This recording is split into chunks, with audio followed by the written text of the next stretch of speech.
sebagai juru selamat di dalam kehidupan kami. Pagi hari ini kami para pelayan Tuhan dan para hamba-hamba-Mu ingin mempersiapkan diri untuk melayani Tuhan dalam setiap kegiatan ibadah di gereja-Mu di tempat ini, Bapak. Sebentar kami akan mendengarkan kebenaran firman Tuhan. Biarlah firman-Mu yang menguatkan hati kami, menguatkan hidup kami, membangkitkan kami, semangat kami untuk melayani Tuhan lebih lagi dengan api yang menyala-nyala. Siap mendengarkan firman Tuhan di dalam nama Tuhan Yesus. Haleluya. Amin. Selamat pagi saudara, shalom. Di Tuhan, kita membuka kitab kita yang terambil dalam kitab Lukas pasal 17. Kita akan baca dari ayat 11 sampai dengan ayat ke-18. Dengan judul perikop ke-10 orang kusta. Demikianlah firman Tuhan. Dalam perjalanannya ke Yerusalem, Yesus menyusur perbatasan Samaria dan Galilea. Ketika ia memasuki suatu desa, datanglah 10 orang kusta menemui dia.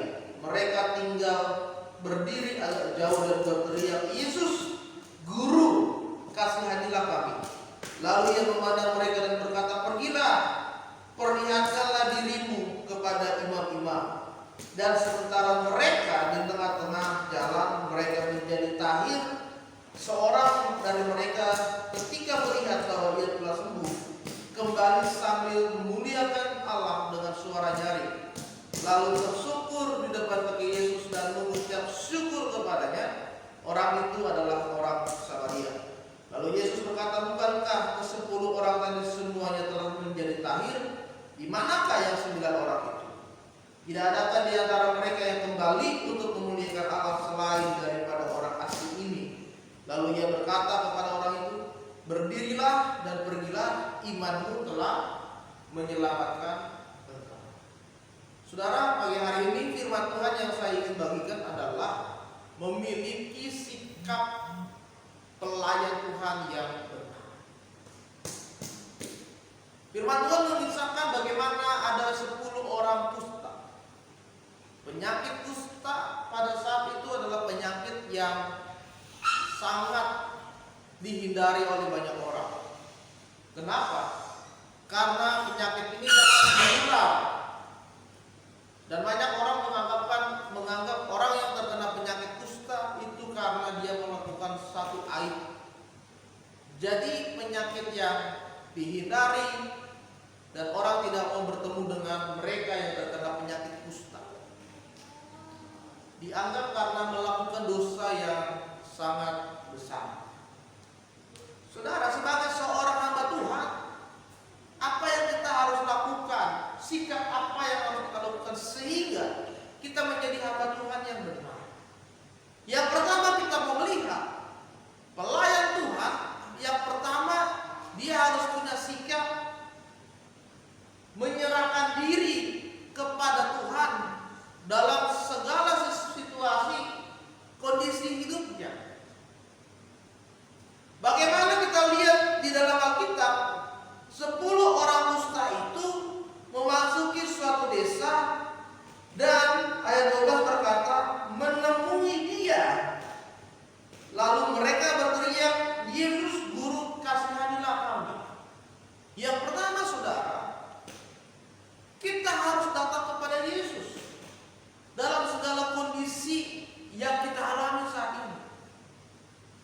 Ketika kita sedang banyak pergumulan, ketika kita sedang sakit, ketika kita sedang banyak tantangan, datang kepada Yesus, temui Yesus, sujud di bawah kaki Yesus, merendahkan diri di hadapan Dia.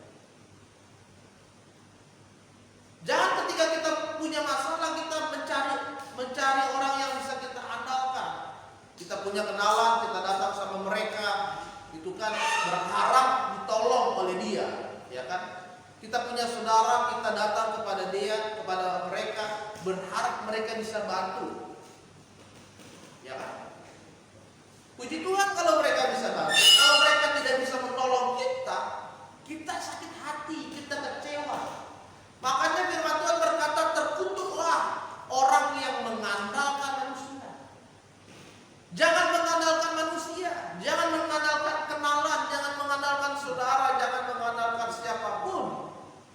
ketika kita punya pergumulan, datang kepada Yesus, berserulah kepada Yesus. Amin. Setiap orang pasti punya pergumulan. Bahkan kita para pelayan Tuhan pun pasti punya pergumulan. Tetapi di tengah-tengah pergumulan itu, kita harus buktikan bahwa kita tetap setia kepada Tuhan. Jangan kita punya masalah kita nggak gereja. Jangan kita punya masalah kita nggak melayani Tuhan. Ya kan? Jangan kita punya masalah malah kita sampaikan kepada orang banyak. Kita kasih tahu kepada semua orang bahwa masalah kita itu seperti ini. Semua orang tahu masalah. Tapi hari ini kita mau belajar. Ketika kita punya pergumulan, datang kepada Yesus. 10 orang kusta, mereka datang kepada Yesus. Yang kedua, pelayan Tuhan yang benar, sikapnya adalah melakukan apa yang diperintah Tuhan. Melakukan apa yang diperintah. Ketika orang kusta itu, saudara, mereka berteriak kepada Yesus, apa yang dikatakan oleh Tuhan Yesus kepada mereka? Pergilah, perlihatkanlah dirimu kepada imam-imam. Tuhan Yesus tidak berkata, hai kamu 10 orang kusta, datang ke sini, engkau sembuh hari ini juga. Tuhan Yesus tidak berkata mereka dalam waktu yang singkat mereka langsung sembuh. Tuhan Yesus tidak menjamah mereka lalu mereka sembuh di tempat. Tetapi Yesus berkata, pergilah, perlihatkanlah dirimu kepada imam-imam. Sebagai para pelayan Tuhan, saudara-saudara, kita harus melakukan perintah Tuhan. Harus ada tindakan iman. Ada tindakan iman yang kita lakukan. Perintah Tuhan itu tertulis di dalam firman Tuhan. Kita melakukan apa yang Tuhan telah tuliskan di dalam firman. Itu sebabnya saudara, kita harus merenungkan firman Tuhan ini siang dan malam. Jangan kita melayani Tuhan tapi kita nggak pernah baca Alkitab. Itu nonsen, ya, nggak seimbang. Saudara melayani Tuhan tapi Alkitab saudara tidak pernah saudara baca. Itu terbalik namanya. Terbalik. Saudara melayani Tuhan, aturan saudara adalah orang yang paling sering baca Alkitab daripada mereka yang hanya jemaat biasa. Hari ini saya tantang saudara untuk baca Alkitab setiap hari. Ada sebuah kisah dan ini benar-benar terjadi, saudara. Pada tahun 2018 ada seorang yang bernama Aldi. Kita tahu ya kisahnya. Bagaimana dia adalah seorang penjaga kapal di daerah Minahasa Utara. Dan pada saat itu sedang terjadi gelombang laut yang besar dan tiba-tiba kapal yang dia jaga terhempas ke tengah laut. Terhempas ke tengah laut dan dia terbawa oleh ombak laut sampai ke laut lepas, saudara. Dia berada tiba-tiba perahunya, kapalnya sudah berada di tengah-tengah laut, ya. Dan pada saat itu dia hanya bawa bekal sedikit karena tadinya dia mau paginya dia akan pergi mancing, dia akan pergi menangkap ikan. Sedangkan malamnya dia tidur di kapal. Ternyata ada gelombang yang laut yang besar mematahkan tali kapalnya dan dia terhempas. Saudara, ketika berada di tengah laut dia bingung apa yang harus dia lakukan. Dia makan seadanya yang dia bawa. Ketika dia habis makanan, dia akan menangkap ikan di tengah laut. Dia makan ikan mentah karena dia tidak bisa memasak. Nggak ada kompor di sana. Dia hanya minum air laut dari bajunya, ya. Bajunya dia celupkan ke laut, lalu airnya itu diperas, itulah yang dia minum. Ya. Ketika malam dia merasa ketakutan karena gelap sekali, saudara. Dan banyak sekali ikan hiu yang mengelilingi dia. Dan pada satu ketika dia pernah memutuskan ingin bunuh diri. Dia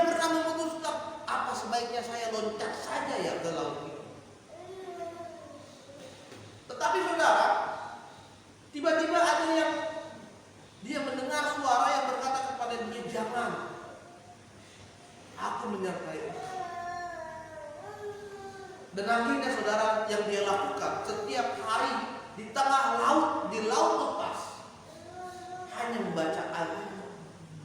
Dia baca Alkitab itu terus. Itulah yang menguatkan hidupnya. Dan sampai ketika ada sebuah kapal dari negara Panama melintasi kapal dia yang kecil, dan dia memberikan sandi atau tanda kepada kapal itu, dan akhirnya dia ditolong.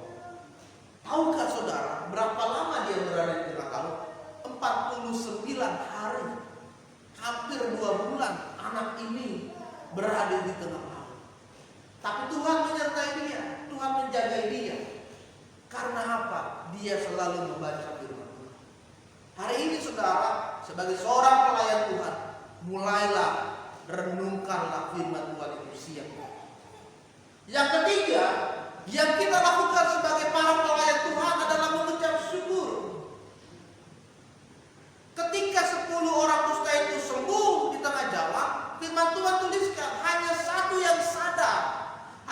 yang sadar bahwa dia setelah sembuh dan dia telah disembuhkan oleh Tuhan Yesus, dia kembali menemui Tuhan Yesus, tersungkur sujud di kakinya, berterima kasih kepada Tuhan Yesus atas apa yang terjadi. Dan yang sembuh ini adalah orang Samaria. Ya, orang Samaria itu pada zaman dulu itu dianggap sebagai orang asing karena bukan keturunan Yahudi. Dia dianggap orang asing. Itu sebabnya Tuhan Yesus berkata, kemana 9 orang lagi? Kenapa yang datang ini hanya orang asing? Saudara, ini satu teguran juga. Masa kita para pelayan Tuhan tidak pernah mengucap syukur? Tetapi orang lain yang hanya jemaat biasa bisa mengucap syukur. Hari ini kita mau belajar mengucap syukurlah dalam segala hal. Berterima kasih atas apa yang Tuhan telah beri di dalam hidup kita. Puji Tuhan kita masih bisa makan hari ini meskipun hanya dengan tahu, tempe, ikan asin, sayur sop. Puji Tuhan kita masih bisa bekerja meskipun pas-pasan gajinya, ya kan? Puji Tuhan kita masih bisa menyekolahkan anak meskipun tidak di sekolah yang mahal. Puji Tuhan kita masih bisa melayani Tuhan meskipun hanya sebagai penerima tamu saja. Tapi itu harus kita syukuri, karena Tuhan telah melakukan segala yang baik di dalam hidup kita. Kita mengucap syukur dalam segala hal.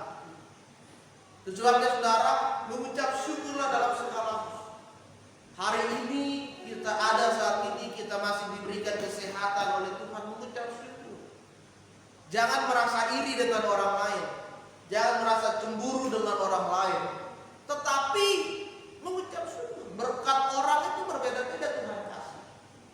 Tapi hari ini sebagai para pelayan Tuhan yang benar, mengucap syukur, karena imanmu yang menyelamatkan. Hari ini meskipun kita punya pergumulan, mengucap syukur, terima kasih Tuhan. Di tengah-tengah masalah yang hebat, Tuhan masih menyertai saya. Biarlah hari ini kita para pelayan Tuhan memiliki sikap yang benar di hadapan. Amin. Mari kita bangkit berdiri. Kita akan akhiri doa kita. Terima kasih Tuhan Yesus, firman-Mu sudah kami dengar, yang menguatkan, mengajarkan, meneguhkan kami, supaya kami bisa memiliki sikap yang benar sebagai seorang pelayan Tuhan, hamba-hamba Tuhan. Kami mau memiliki sikap yang selalu berseru dan datang kepada Yesus, memiliki iman, melakukan segala perintah Tuhan. Ajarkan kami Tuhan untuk selalu mengucap syukur dalam segala situasi yang kami alami saat ini. Hari ini Tuhan, kami para pelayan-Mu, para hamba-hamba-Mu, kiranya Tuhan yang memperlengkapi kami Tuhan dalam melayani Tuhan di setiap ibadah di Tuhan sucikan, Tuhan kuduskan hati kami Bapa, supaya kami layak berkenan di hadapan Tuhan untuk melayani Tuhan. Ampuni segala dosa dan kesalahan kami di hadapan-Mu Tuhan Yesus. Hari ini Tuhan, bangkitkan semangat kami, menyala-nyala untuk melayani Tuhan. Kami serahkan para pelayan Tuhan yang akan melayani di gereja pada tempat ini. Kami berdoa buat setiap jam-jam ibadah, setiap ibadah yang ada di gereja kami Tuhan. Mulai dari ibadah yud nanti malam, ibadah umum besok, ibadah umum pertama, kedua, ibadah sekolah minggu. Kami serahkan semuanya ke dalam tangan-Mu. Biarlah Tuhan hadir di tengah-tengah ibadah kami. Kami berdoa setiap jemaat Tuhan, Engkau yang memberkati mereka, Engkau yang menguatkan hati mereka, Engkau yang mengingatkan mereka untuk semangat